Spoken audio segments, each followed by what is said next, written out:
अद्य मङ्गलवासरः अथवा भौमवासरः अश्विन शुद्ध तृतीया दिनांक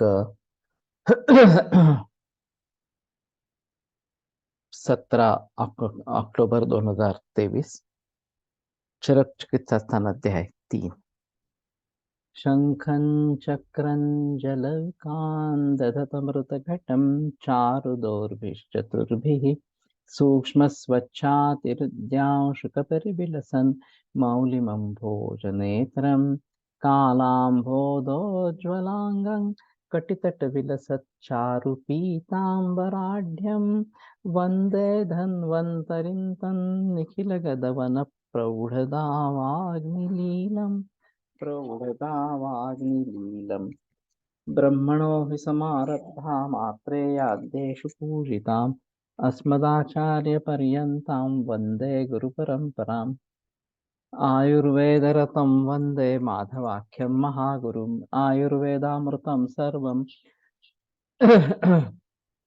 शिष्येभ्यो यः प्रदत्तवान् द्रष्टाज्ञानी दृष्टकर्मा कृतकर्मा तथैव च अध्यापको विश्वश्रेष्ठो महान् संशोधकस्तथा गुणैरेतैः समुदितैः यत्कार्यं प्रतनोति सः समृद्ध्यर्थं हि कार्यस्य वयं नु प्रयतामहे सरस्वत्यै नमो यस्याः प्रसादात् पुण्यकर्मभिः बुद्धिदर्पणसङ्क्रान्तं जगदध्यक्षमीक्षते आत्रेयं प्रथमं वन्दे आयुर्वेदजगद्गुरुम् आयुर्वेदामृतं सर्वं गृहीत्वा हि सुरेश्वरात् अग्निवेशादिकेभ्यो यत् प्रयच्छत् मुनिसत्तमः प्रथमं तन्त्रकर्तारम् अग्निवेशं नमाम्यहम्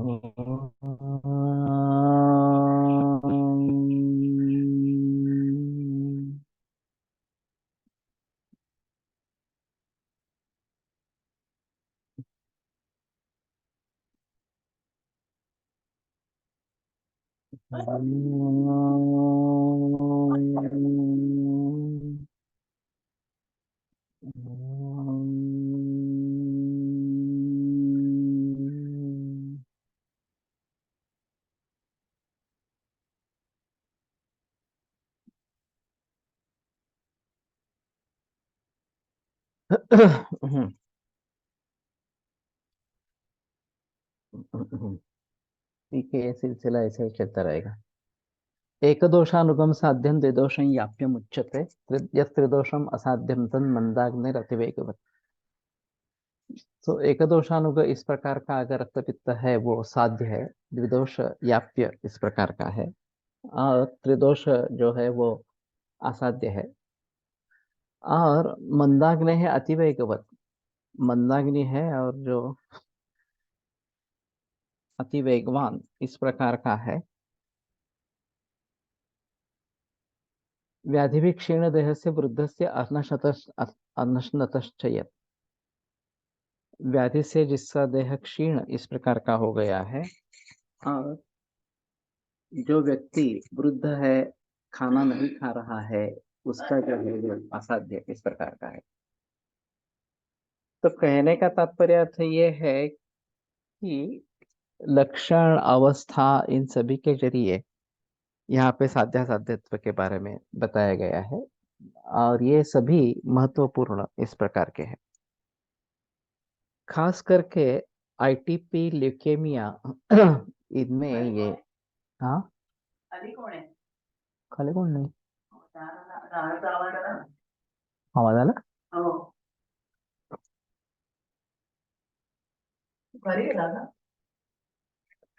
हा, तू जाऊन आलास का खाली? दूध आणलं का खालनं?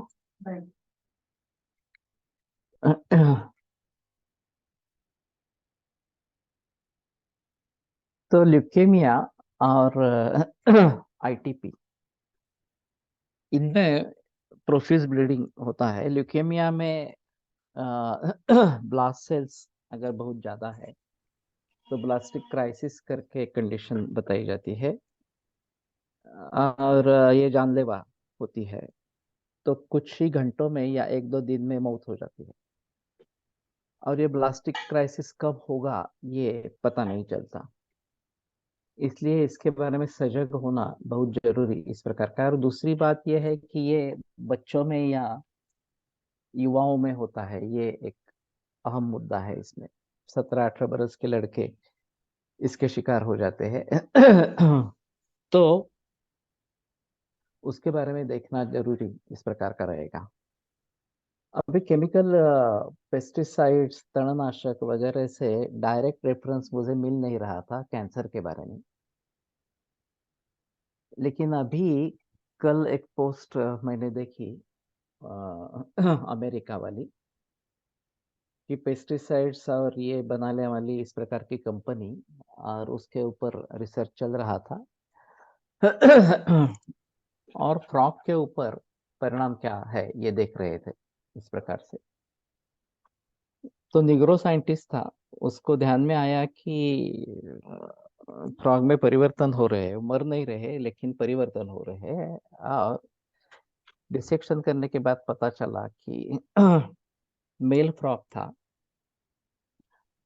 उसमें बीजांड निर्माण हो गए, ओरिज निर्माण हो गई इस प्रकार से, और उसके जो मेल कैरेक्टरिस्टिक्स है वो कम हो गए। अब इस प्रकार का हार्मोनल इम्बैलेंस ये खास करके ओवेरियन कैंसर के लिए काम में आता है।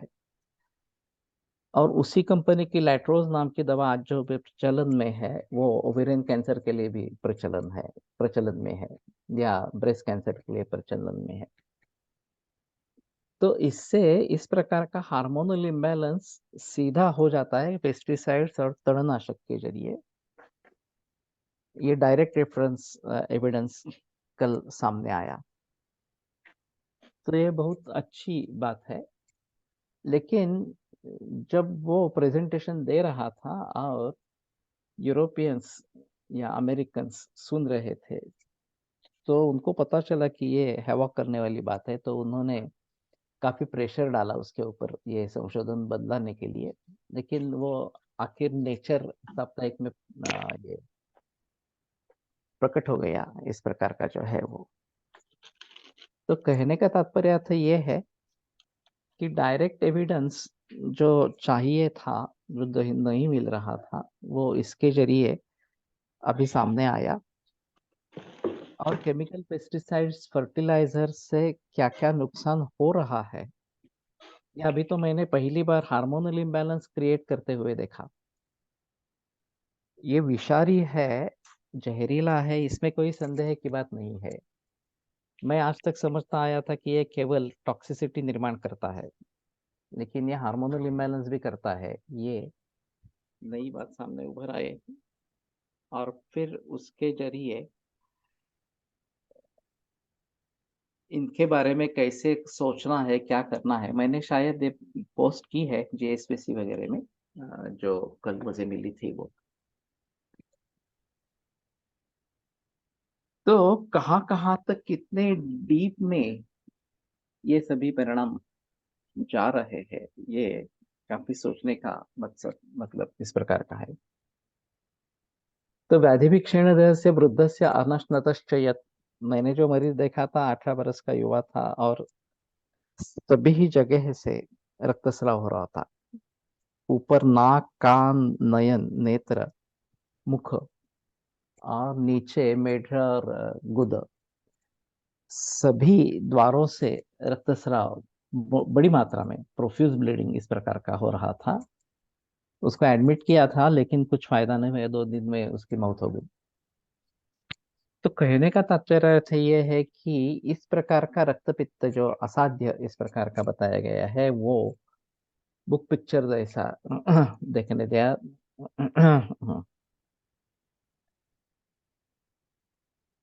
गति ही ऊर्ध्वम अधश्चैव रक्तपित्तस्य दर्शिता, ऊर्ध्वा सप्तविध द्वारा द्विदारात् वधरा गति। तो ऊर्ध्व और अध, ये 2 प्रकार की गति रक्तपित्त की बात बारे में बताई गई है। ऊपर जो है वो सप्तविध द्वारा, और अधरा द्विद्वारा इस प्रकार। सप्त छिद्राणि शिरसि द्वे चाध साध्यम ऊर्ध्वगम, याप्यंतो अधोगम मार्गौ तु द्वौ असाध्यम प्रपद्यते। तो सप्त छिद्राणि शिरसि, जैसे नाक, नेत्र, कर्ण और मुख, ये 7 छिद्र है शिरसि।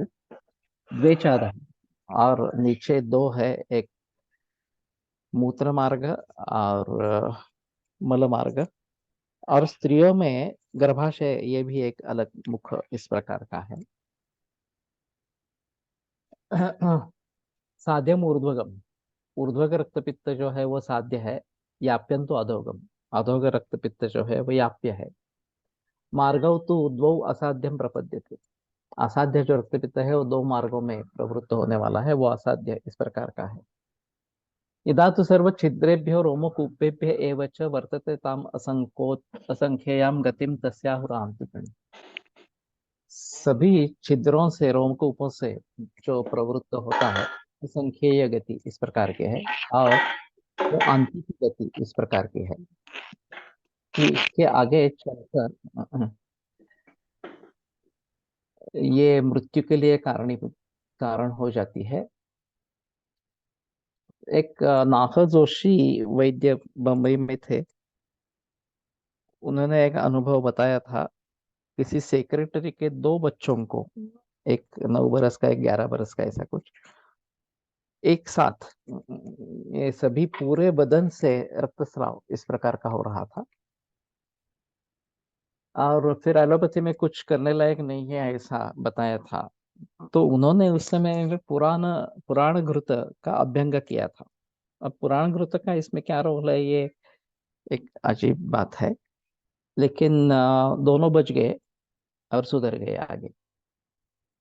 तो कहने का तात्पर्य अर्थ, इस प्रकार के भी केसेस होते हैं। मैंने तो इस पर ऐसी केस नहीं देखी है कि पूरे बदन से इस प्रकार का रक्तस्राव हो रहा है। ऊर्ध्वाधर से तो देखा है, लेकिन सर्वी छिद्र से रोमकूप पे भी ये होता है। ये दिखाई देते हैं, इस प्रकार का है। यच्चोभयाभ्याम मार्गाभ्याम अतिमात्रम प्रवर्तते तुल्यं कुणपगंधेन रक्तं कृष्णम अतीव च।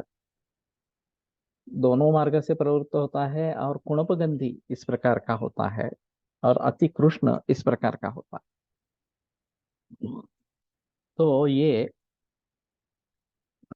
असाध्य संसृष्टं कफवाताभ्याम कंठे सज्जति चापियत, कफवात से संसृष्ट होकर जो कंठ में सख्त हो जाता है। यच्चापि उपद्रव ही सर्व यथोक्त समभिद्रुतम, और सभी जो उपद्रव है उन सभी से युक्त जो होता है, यथोक्त जो बताए गए हैं। हारिद्र नील हरित ताम्र वर्णैर उपद्रुतम, हारिद्र नील हरित ताम्र इस प्रकार के वर्ण से युक्त। क्षीणस्य कासमानस्य यच्च तच्च न सिद्ध्यति, और क्षीण और जिसको खांसी है उसका सिद्ध नहीं होता है। कर्णी ग्रहबाधा असेल त्यामुळे पुराण घृताचा उपशय मिळाला। नहीं, उन्होंने जो बताया कारण, वो उनको मूंगफली और गुड़ खाने की बहुत आदत थी उन दोनों बच्चों को। ग्रह बाधा वगैरह ऐसा कुछ मालूम नहीं। और मैंने कोलटकर सर से बात सुनी थी, और उसको भी करीबन 40 बरस हो गए। तो अभी तो पता नहीं है कि एक्चुअल स्थिति क्या थी, और नाहा जोशी भी नहीं रहे अभी तो। वो भी एक अलग बात इस प्रकार की रहेगी। तो ये ग्रह बाधा के हिसाब से एक अलग किस्सा याद में आया व्यास जी के द्वारा। वो पूजा पाठ कर रहे थे, और एक इंटर्न या हाउसमैन दौड़ते हुए घर पे आया और बताया कि वो हमारा जो केस एडमिट था ना, वो उसको रक्त की उल्टियां हो रही है। तो उन्होंने पूछा कितना रक्त जा रहा है। तो बोले कि एक एक अंजलि इतना निकल रहा है, 3-4 बार उल्टियां हो चुकी है इस प्रकार से। तो उन्होंने कुछ लिख के दे दिया। तो एक फोन नंबर था किसी मांत्रिक का। तो उसको कांटेक्ट किया गया। फिर आके उसने आकर मंत्र चिकित्सा की। ये पोदार में हुई है घटना इस प्रकार से। और फिर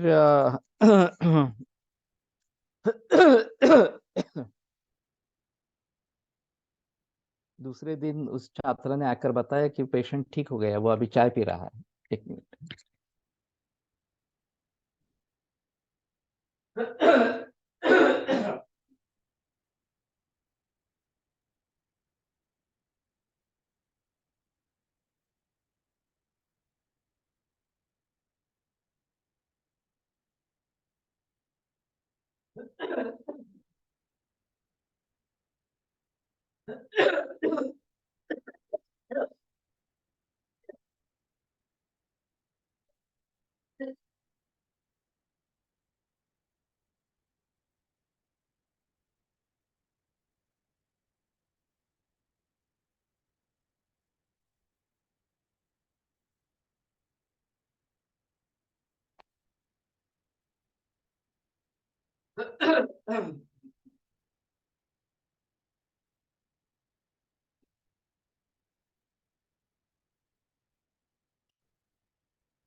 तो फिर हाउसमैन ने पूछा कि आपने क्या किया।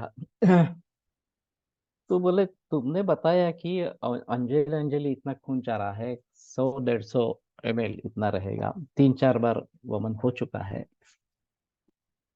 मानव के शरीर में खून होता कितना है? 5 लीटर से ज्यादा नहीं होता।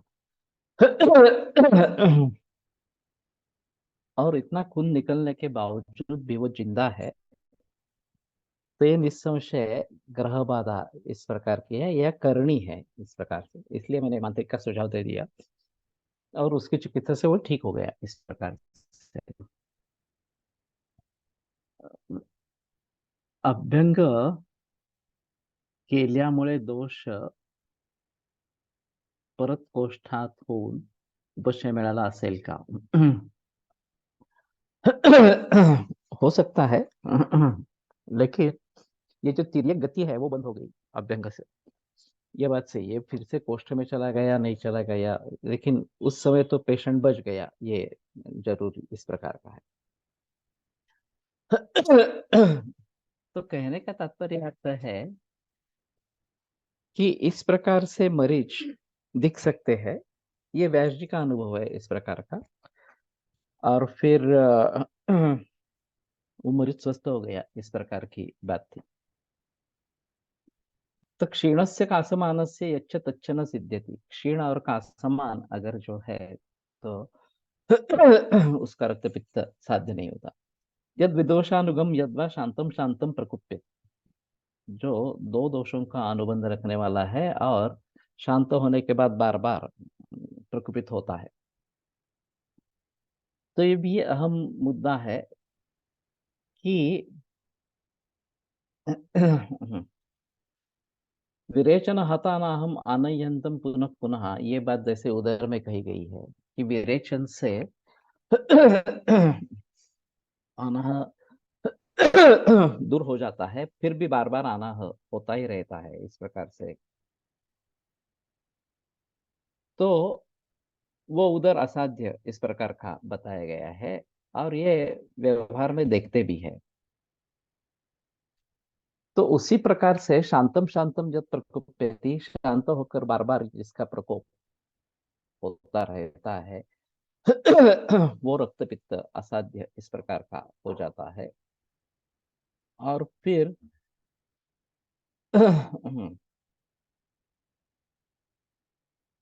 उसके बारे में ये सोचना जरूरी इस प्रकार का हो जाएगा कि ये साध्य इस प्रकार का नहीं रहेगा। मार्गान मार्गम चरेद यद्वा याप्यम पित्तम असृक्षत। और फिर एक मार्ग से दूसरे मार्ग में अगर वो चला जाता है, तो ये याप्य कैटेगरी में रहेगा। एक गणेश शास्त्री जोशी जी की केस थी कि रक्त प्रदर जैसे लक्षण थे, बड़ी मात्रा में ब्लीडिंग होता था। वो दवाइयाँ दे रहे थे, कुछ हद तक थोड़ा सा लाभ मिल रहा था। वो कहीं बाहर गाँव गए। इस बीच में फिर से ब्लीडिंग शुरू हो गया। तो ये घबरा गए और फिर एलोपैथी में चले गए। तो उस समय हिस्टेक्टमी नई नई आई थी। तो डॉक्टर ने कहा नहीं, अब कोई चारा नहीं है, आपको हिस्टेक्टमी ही करनी है। इस प्रकार के हिस्टेक्टमी हो गई। हिस्टेक्टमी होने के बाद जब गणेश शास्त्री जोशी वापस आए तो वो ये इनके पास चले गए और बताया कि ऐसा ऐसा हुआ और हमने हिस्टेक्टमी कर दी इस प्रकार से। तो उन्होंने कहा कि आपने गलती की है। हिस्टेक्टमी से कोई मतलब नहीं था। ये मेरे हिसाब में रक्तपित्त था। तो अगर ये गर्भाशय आपने निकाल दिया तो अब कोई प्रॉब्लम नहीं आनी, ऐसा नहीं होना है। ये फिर से पक्वाशय से ये रक्तस्राव शुरू हो जाएगा। और वैसा ही हुआ। और फिर वो असाध्य रहा, उसकी डेथ हो गई।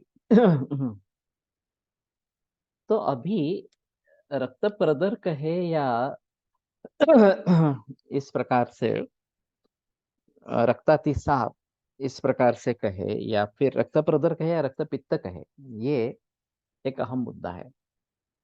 तो कोल्हटकर सर का कहना था कि अगर हमें आशंका है कि ये रक्त पित्त है तो वासा का प्रयोग करना चाहिए। वैसे एक दूसरे की दवा एक दूसरे के लिए चलती है। ये रक्तार्श, रक्तातिसार और रक्तपित्त सभी एक दूसरे से दवाइयों से ठीक हो सकते हैं, ऐसा है।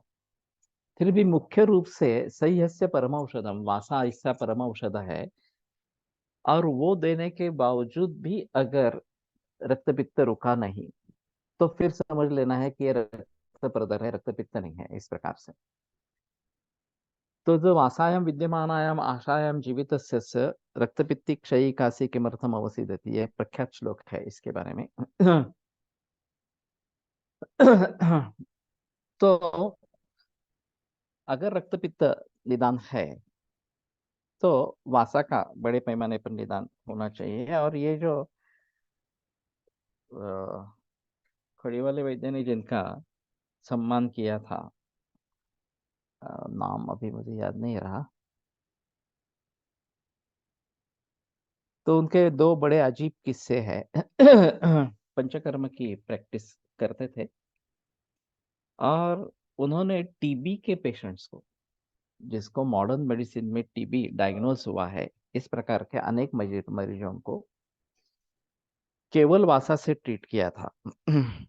और उनका कहना था कि हम केवल कुछ वासा घृत दे देंगे, वासा वलेह दे देंगे, ये बात नहीं है। सभी तरीके से वासा का प्रयोग हो रहा है। घृत, अवलेह, चूर्ण, स्वरस, जितने भी तरीके हैं उन सभी तरीकों से वासा का प्रयोग अगर करते हैं तो ट्यूबरकुलोसिस साध्य होता है। और उनके पास रिकॉर्ड थे, एक्सरे रिकॉर्ड थे कि ये पहला वाला एक्सरे और ये 3 महीने के बाद का एक्सरे, इस प्रकार से।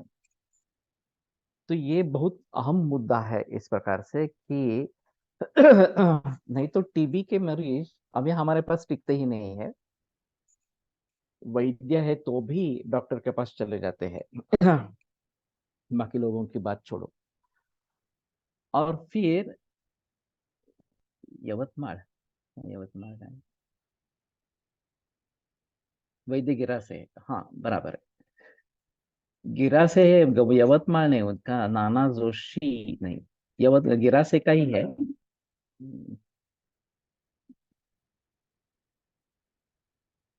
6 डे बियॉन्ड मोस्टली रक्तपित्त, गिरा से, शंकर सिंह गिरा से। उनकी केस थी। और वो काफी इंटीरियर में प्रैक्टिस करते थे इस प्रकार से। शेंडे शास्त्री ने उनका एक अनुभव बताया, वो तो बहुत अजीब इस प्रकार का अनुभव है कि उन्होंने पूछा आप पंचकर्म की तरफ कैसे मुड़े, गिरासे को जब ये पुरस्कार मिल गया था उस समय में। तो उन्होंने कहा यह बड़ी अजीब कहानी है। वो डीएसएससी वगैरह ऐसा कुछ हो गए और फिर अपने देहात में गए इस प्रकार से। तो पता चला कि नया डॉक्टर आ गया है। तो पाटिल था, उसकी पत्नी, गांव का पाटिल, उसकी पत्नी, वो ट्रीटमेंट के लिए आई। उसको बहुत बड़ी खांसी थी।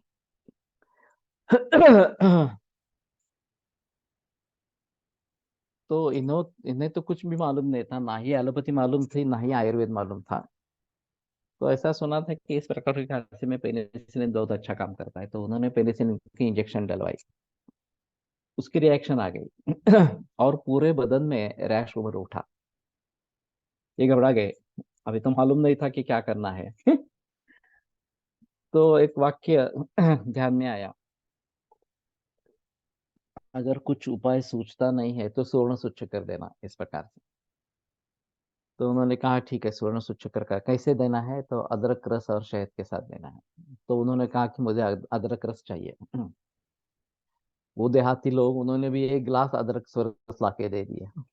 इनको भी कुछ पता नहीं था। वो पूरी मात्रा उसमें घिस दिया और अदरक रस और शहद के साथ उसको पिलाया। वो पिलाने के बाद उल्टी हुई और बहुत सारा कफ पित्त निकल आया। और जैसे उल्टी हो गई वैसा वो रैश शांत हो गया। पेनिसिलिन की रिएक्शन से बच गए, इस प्रकार से। और लोग भी बहुत खुश हुए, क्या डॉक्टर है, कि इंजेक्शन क्या लगवाया, फिर अदरक का रस क्या पिलाया, फिर ये उल्टी भी हो गई और फिर एकदम मरीज ठीक हो गया। दुरुस्त हो गया, इस प्रकार से। तो फिर उन्होंने समझ लिया कि ये पंचकर्म का चमत्कार है। और फिर त्र्यंबक गुप्ते से उन्होंने शिक्षा पाई पंचकर्म के बारे में। और फिर आगे पंचकर्म की प्रैक्टिस की, आयुर्वेद अच्छी तरीके से सीख लिया और फिर पंचकर्म की प्रैक्टिस की। तो ये बड़ा अजीब किस्सा है।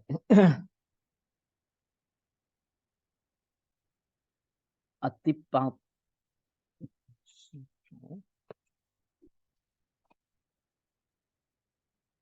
मात्र का है। अतिमात्र bleeding due to endometrial polyp, so Hb level कम, देन गर्भाशय काढावा की ब्लीडिंग थांबवण्याची चिकित्सा करावी।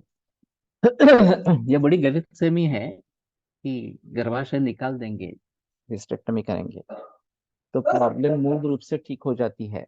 ऐसा तो नहीं है। वो ब्लीडिंग करने के लिए जो दोष वैषम्य होता है वो वैसे ही रहता है और दूसरे किसी फॉर्म में वो उभर आता है।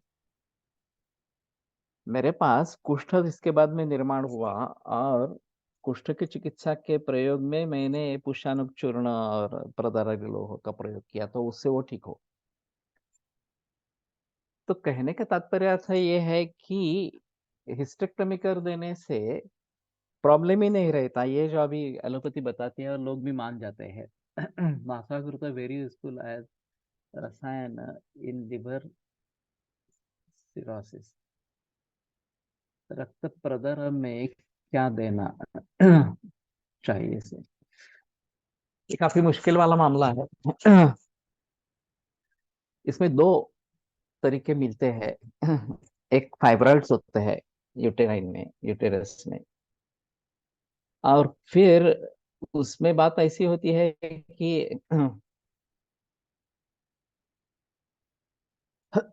इंट्राम्यूरल और एक्स्ट्राम्यूरल इस प्रकार के देते हैं। इंट्राम्यूलर म्यूरल म्यूलर इस प्रकार के जो है,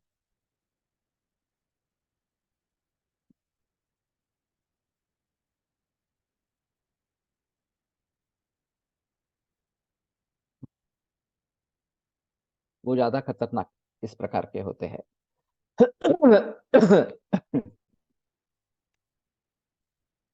और फिर ब्लीडिंग कम नहीं होता, ऐसा काफी मरीजों में देखा जाता है। तो इसमें स्तंभन चिकित्सा करनी पड़ती है कभी कभी, लेकिन स्तंभन होता ही है इस प्रकार का नहीं बता सकते। तो प्रदरारी लोह, प्रदरारी पुष्णानुग, बोलबद्ध रस, काफी रसपाचक अंग मिश्रण वगैरह काफी चीजें देते रहते हैं। फिर भी सभी जगह में नहीं होता है। और दूसरी एक बात ऐसी है कि इसमें अगर पांडुता निर्माण हो जाती है तकरारिष्ट वाले शहादा, यस, जळगाव, यस, गिरा से। Nowadays, to stop the bleeding, Marina named device is installed. या लेकिन ये हार्मोन्स देना है डायरेक्टली यूटेरस में इस प्रकार से, और ये सभी मैकेनिकल है। इससे पीरियड्स ही बंद हो जाते हैं इस प्रकार से, तो ये भी अच्छी बात नहीं है। और नहीं होता है तो फिर हिस्टेक्टोमी करवा देते हैं। मूल रूप से जो हार्मोनल इम्बैलेंसेस हुए हैं उनको कैसे टाले, ये महत्वपूर्ण है। मैं इसके बारे में अभी तक जो बताता आया था कि पशुओं को हार्मोन्स दिए जाते हैं, पेड़ पौधों को भी हार्मोन्स दिए जाते हैं, और साइकोलॉजिकल स्ट्रेस होता है, ये सभी हार्मोनल इम्बैलेंस के कारण है। अभी ये कल का जो रेफरेंस सामने आया कि पेस्टिसाइड्स के जरिए भी हार्मोनल इम्बैलेंस होता है, तो नैसर्गिक खाना खाना, विदाउट पेस्टिसाइड्स खाना खाना, ये आवश्यक इस प्रकार का होगा, और तणनाशक भी उसमें है। क्योंकि होता है ऐसे कि जो भी ऑर्गेनिक फार्मिंग करने वाले हैं उनमें भी ये दुर्बुद्धि होती है कि तणनाशक का प्रयोग करेंगे, उनको लगता है कि उससे पेड़ पौधों पर कोई असर नहीं होगा इस प्रकार से, लेकिन ये गलत इस प्रकार का है। तो एक तो आपके पास गायें हैं, तो आप उनके लिए घास के स्वरूप में ये तण आवश्यक है, वो चाहिए उनके लिए इस प्रकार से। लेकिन ये नवरात्रि के बाद नवरात्रि में ये तण बहुत ज्यादा बढ़ता है, और फिर देव दिवाली होने के बाद उसको काटते हैं, और वो अच्छी तरीके से हाथ से अगर काटते हैं तो गायों के काम में आता है। अगर ग्रास कटर का हम प्रयोग करेंगे तो वो अच्छी तरीके से कट नहीं होता, उसमें भी अभी डिवाइसेस है, लेकिन फिर भी गाय खाती नहीं है उसको। और हाथ से अगर कटवाना है तो लेबर की प्रॉब्लम है, क्योंकि लेबर मिलना चाहिए, वो महंगा भी है काफी इस प्रकार से।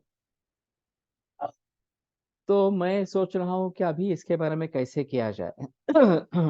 और घास इतना बढ़ जाता है पूरे खेत में कि घूमना मुश्किल हो जाता है। वर्षा ऋतु से लेकर ये दिवाली तक खेत में घूम नहीं सकते, इतनी बड़ी मात्रा में घास होती है। तो हम तो पहले हाथ से ही कटवाते थे। अभी शुरू से ही जो मार्ग है उसमें उसमें ग्रास कटर चलाते हैं। ज्यादा बढ़ने ही नहीं देते हैं, तो कम से कम घूम सकते हैं खेत में। फिर भी वो घास किसी काम का नहीं है, ज्यादा से ज्यादा कंपोस्टिंग के काम में आता है, बाकी कुछ उसका होता नहीं है। तो कंपोस्टिंग में करते हैं, वो अलग बात है इस प्रकार की। लेकिन बहुत सारे लोग फिर तणनाशक का प्रयोग कर देते हैं। और ये तणनाशक के जरिए हार्मोनल इम्बैलेंस हो रहा है, ये बात सामने अभी आई मैंने कभी सुनी नहीं थी इस प्रकार से। तो आज के हार्मोनल इम्बैलेंस के लिए केमिकल पेस्टिसाइड्स, तणनाशक, ये भी कारण है, ये नया मुद्दा सामने आ गया।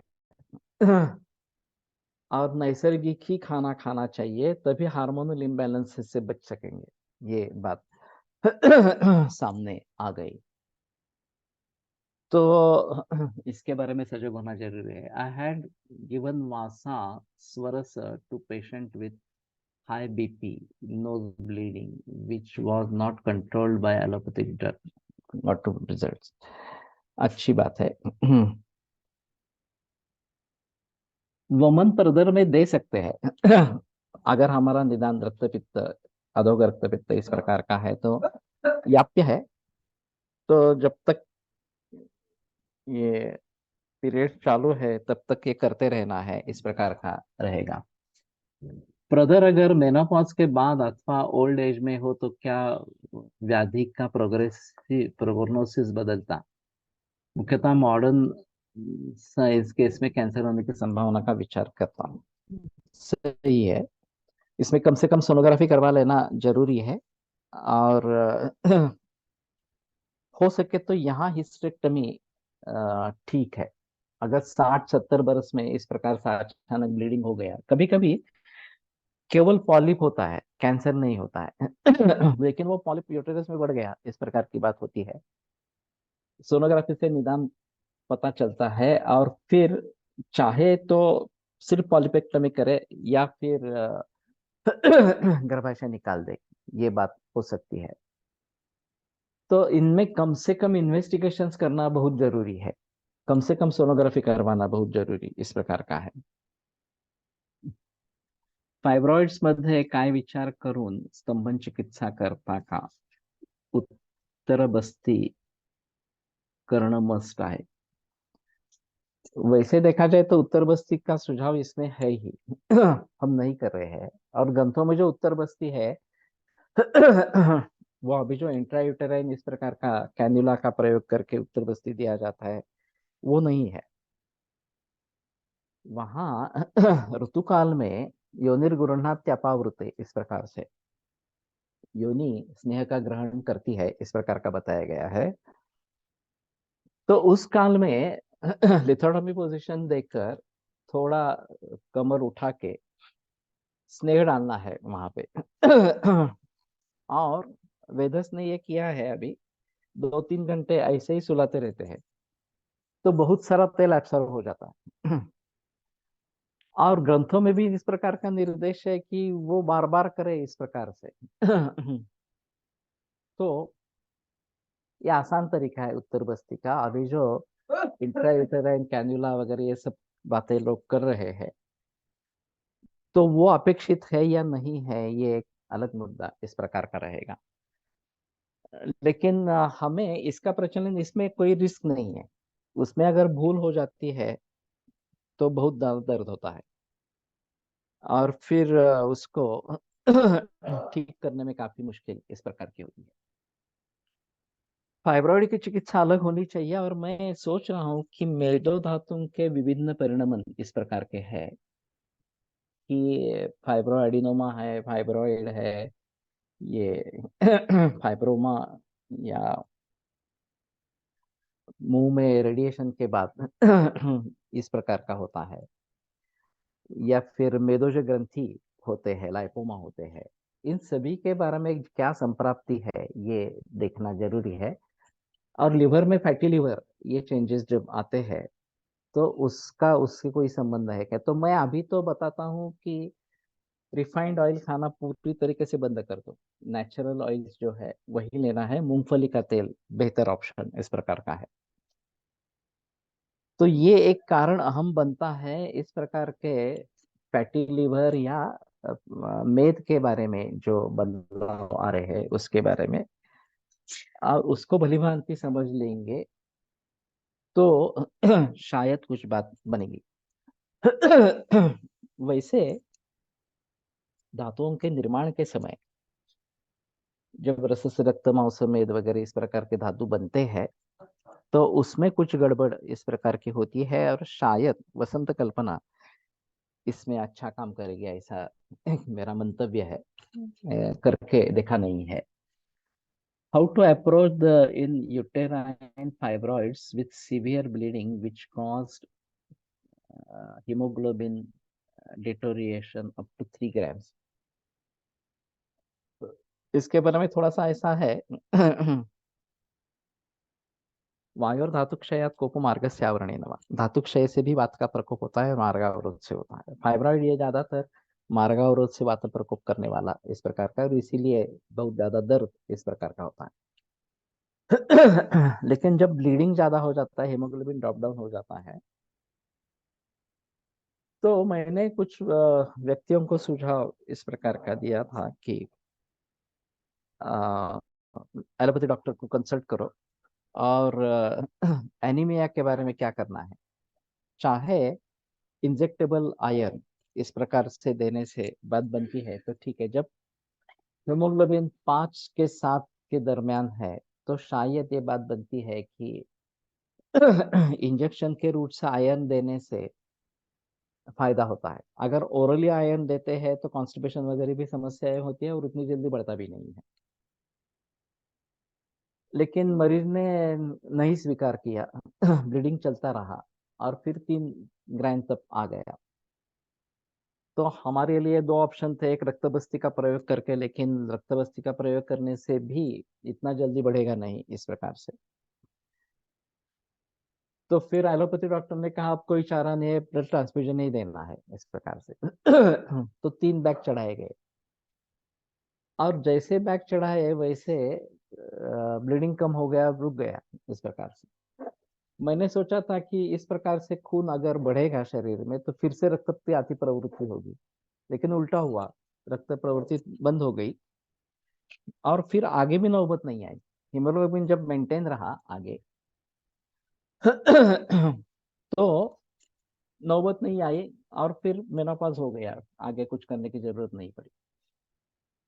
तो ये धातु क्षय जो हो गया उसके जरिए जो वात प्रकोप हो गया इस प्रकार से, तो उसके हिसाब से धातु क्षय की आपूर्ति करना, शायद रक्त बस्ती से बात हो सकती थी लेकिन इतनी जल्दी नहीं होगी। ब्लड ट्रांसफ्यूजन से जितना जल्दी हो गया उतना रक्त बस्ती से बात नहीं होगी इस प्रकार से।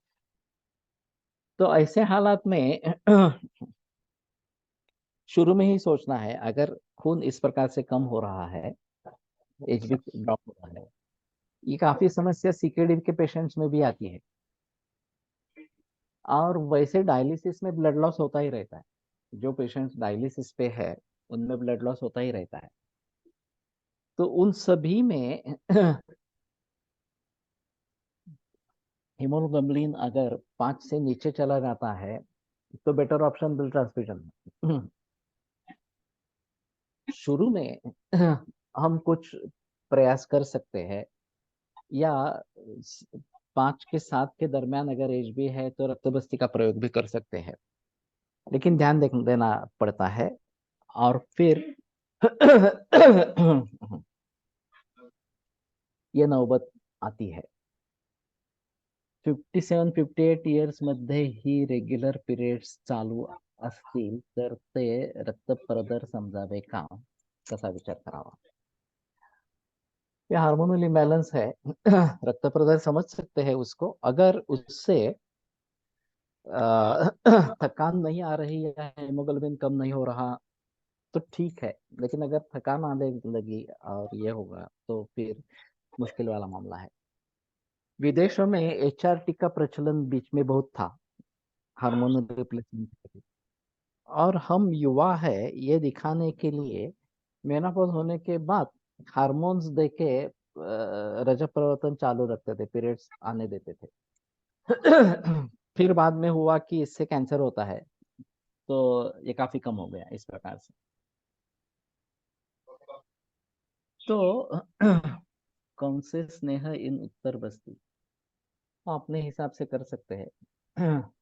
किस चीज के लिए दे रहे हैं उसके हिसाब से उत्तर बस्ती देना है। शतावरी घृत या फिर फलक घृत, ये सभी बातें हो सकती है। या जीवनीय घृत, ये भी बात हो सकती है। तो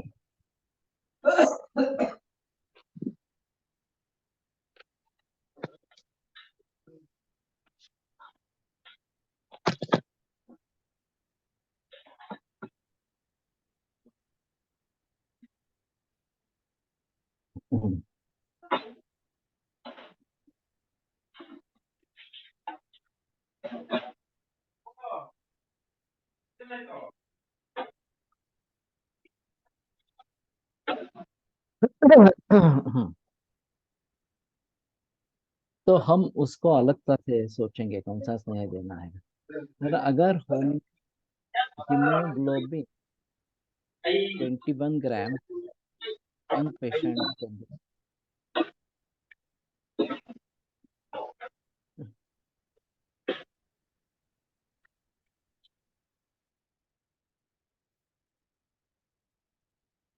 रक्त पूर्ण नेत्र सिराजाल दर्शन है तो रक्त वृद्धि समझ के कुछ करे।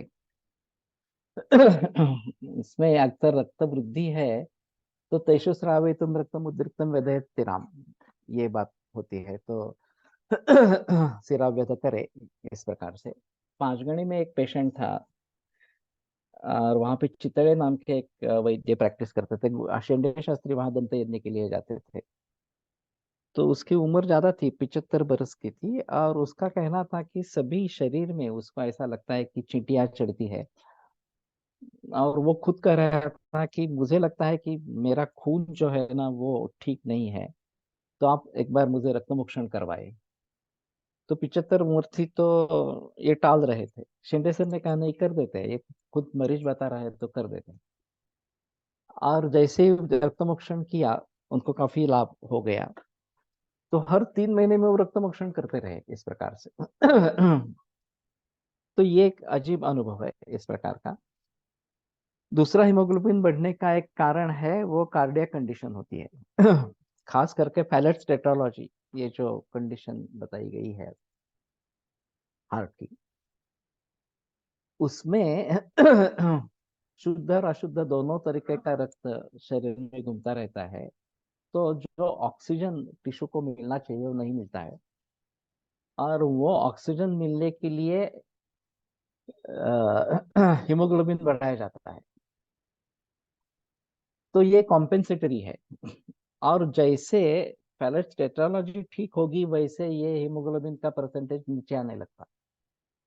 तो मेरे भी पास इस प्रकार का मरीज था, लेकिन वो साइनोज होता था, और पैलेट टेट्रालॉजी पूरी तरीके से एस्टेब्लिश्ड इस प्रकार का था, छोटा बच्चा था इस प्रकार से। तो दवाइयाँ शुरू की, तो 21 से 19 तक आया, फिर 19 से और भी नीचे आ गया इस प्रकार से।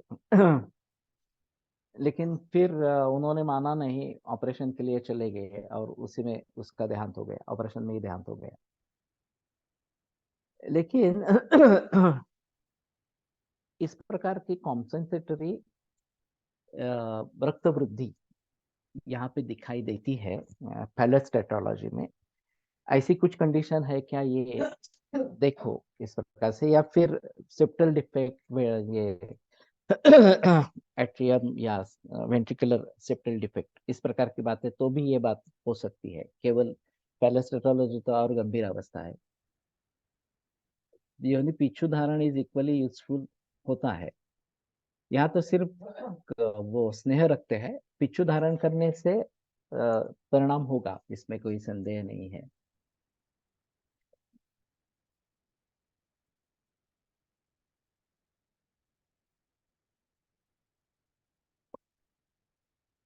ये तो मुझे रक्त वृद्धि वाला दिखता है।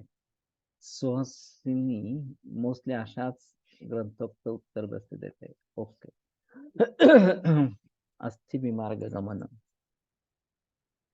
यस योनि पिचू इज वेरी यूजफुल। वेदस भी इसी प्रकार के बस्ती देता है। वो उत्तर बस्ती जो कैन्युला के जरिए किया जाता है वो नहीं देता है इस प्रकार से। तो सुहासिनी का पता चला, ये भी अच्छी बात इस प्रकार की है। ग्रंथ में उत्तर बस्ती का कुछ ही रेफरेंस में वर्णन है, लेकिन YouTube की वजह से यह बहुप्रचलित है। मेरे विचार में इसकी जगह अगर बस्ती दी जाए तो अधिक मात्रा में दवा गर्भाशय और मूत्राशय दोनों तक पहुंचती। मेरे प्रैक्टिस में यूरेथ्रल स्ट्रक्चर के बिना उत्तर बस्ती के ही चिकित्सा से फल आता रहा है। ख वैगुण्य गर्भाशयात असतं म्हणून तिथं रक्तस्राव होतो. Injectable injection help very much given via saline in low HB. Yeah. ब्रूहण से वातशमन, या ताप्यादी कवटजादी सप्तामृत दाढिम खूप तिक्त करतो, छान रिजल्ट्स इन लो HB, वो तो हम सब करते ही है। लेकिन इसके बावजूद भी कुछ मरीजों में रिजल्ट नहीं आते हैं। विन्यास प्लीज म्यूट।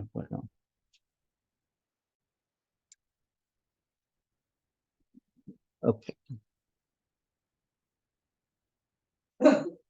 मेरे एक फाइब्रॉइड के पेशेंट में जिसको गॉल ब्लैडर स्टोन था, उसको अराग्वेर देने से उधर शुल्क तो कम हो गया, लेकिन फाइब्रॉइड का साइज बढ़ गया।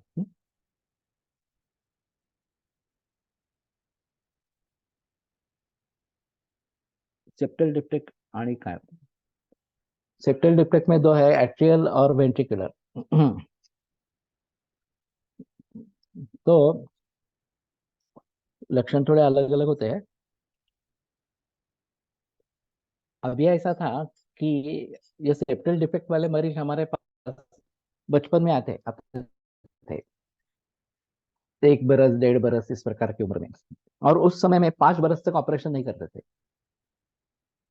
तो हमें कुछ मौका मिलता था उनको ट्रीट करने का। अभी किसी भी महीने में ऑपरेशन कर देते हैं, 2-3 महीने वाला बच्चा है तो भी ऑपरेशन कर देते हैं, और बताते हैं कि ये तो मैकेनिकल है। इसमें दूसरा कोई चारा नहीं है, मैकेनिकल डिफेक्ट है, तो ऑपरेशन ही करवाना पड़ेगा, दूसरा कोई ऑप्शन नहीं है, इस प्रकार से।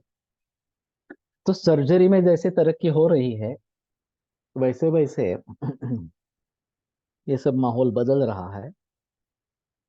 और फिर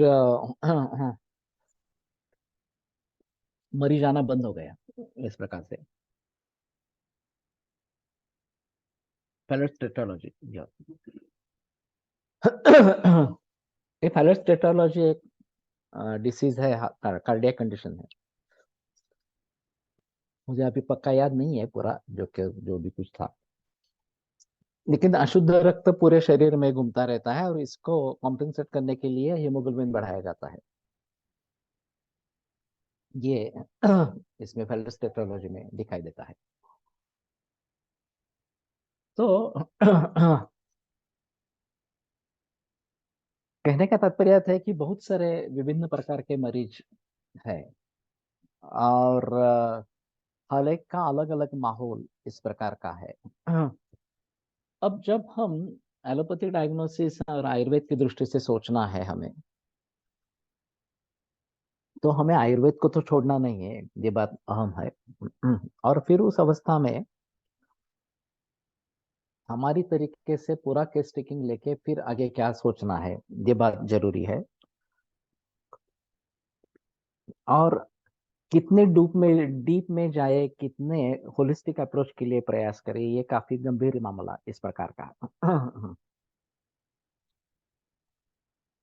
जैसे कि अभी ये पेस्टिसाइड्स की बात सामने आई, तो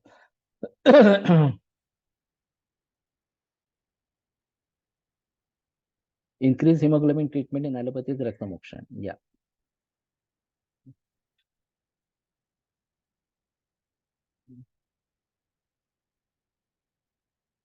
Uterine fibroids always don't need surgery because as menopause hits, they shrink naturally. So symptomatic treatment helps. तो उसमें ऐसा होता है ना कि गायनेकोलॉजिस्ट बताते रहते हैं कि क्यों इस प्रकार से तकलीफ सहन कर रही है वो।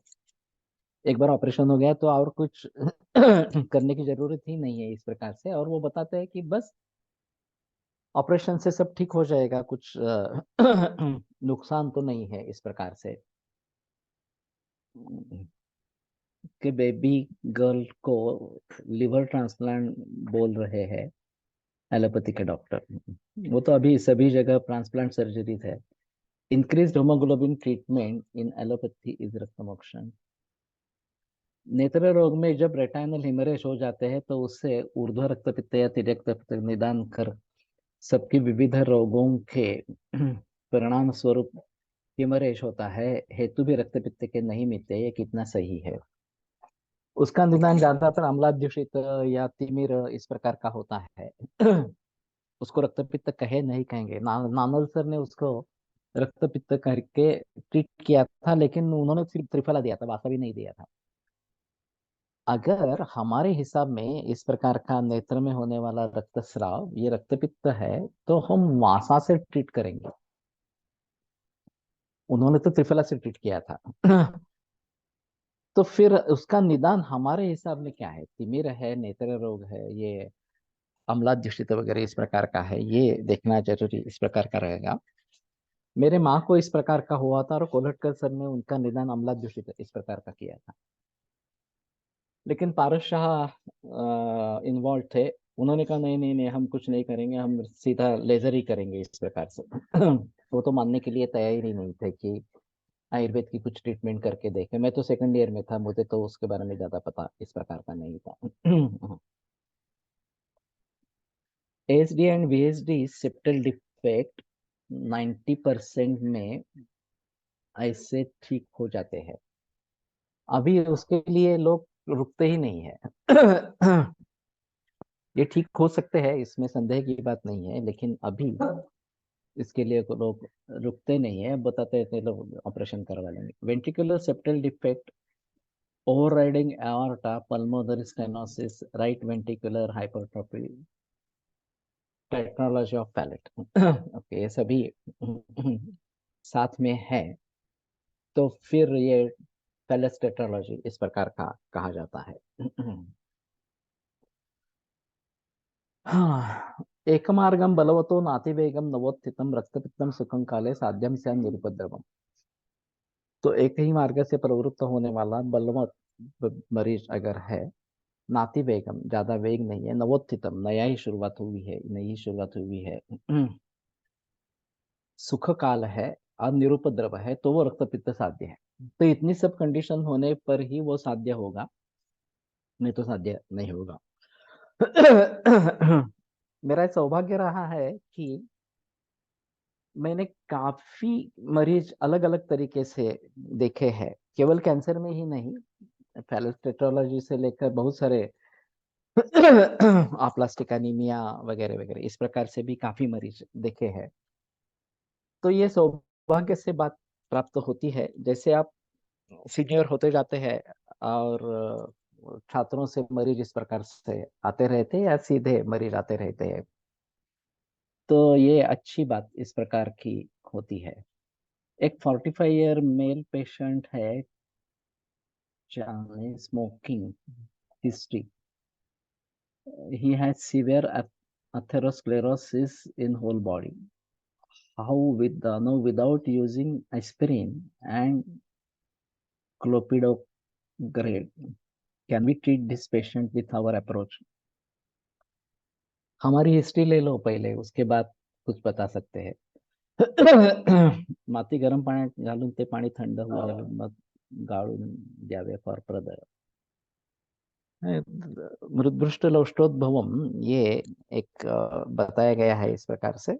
तो ये सभी तरीके हैं, किसमें कौन सा तरीका कब उपयोग में आएगा, फायदा करेगा, ये बताना काफी मुश्किल इस प्रकार का होता है। इसलिए सभी तरीके से विचार करके सभी मरीजों में मार्ग निकालना है, और ये आसान नहीं है, क्योंकि एक भी अगर बात छूट गई तो उसके जरिए फिर रिजल्ट नहीं मिलेंगे। तो इसलिए नहीं ज्ञानावयवेन कृत्स्नेज्ञेय ज्ञानम उत्पद्यते, ज्ञान के अवयव से कृत्स्नेज्ञेय जो है उसके बारे में ज्ञान नहीं होता है। तो इस चीज को ध्यान में रखते हुए काम करना है। गुड़ दूध का साथ के साथ ऐसा साध्य योग अति धूम्रपान, हाँ,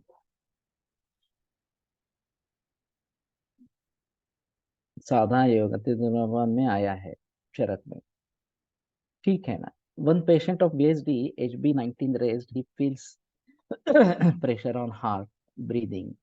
As we start Rakta Mokshan, immediately he feels better. Relief on heart pressure, has also history of Amlapitta, Ushna Kadha in COVID season, which aggravated his condition. Started Amlapitta Shaman Chikitsa. ये तो ठीक है।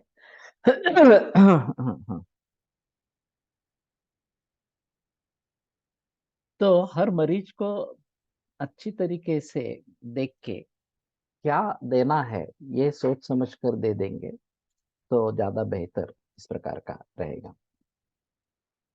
ठीक है, आज रुकते हैं, कल आगे बढ़ेंगे।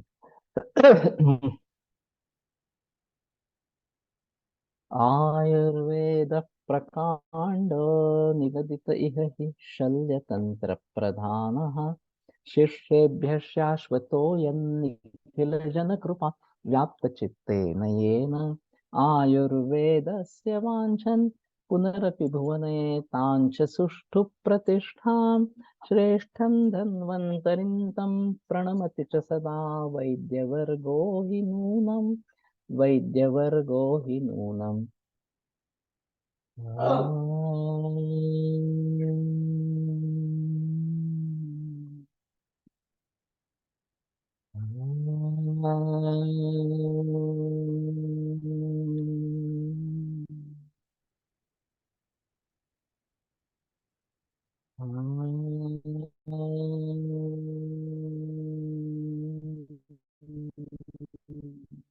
ओम शांति शांति शांति ही विरम्यते व्याख्यान व्यापारात्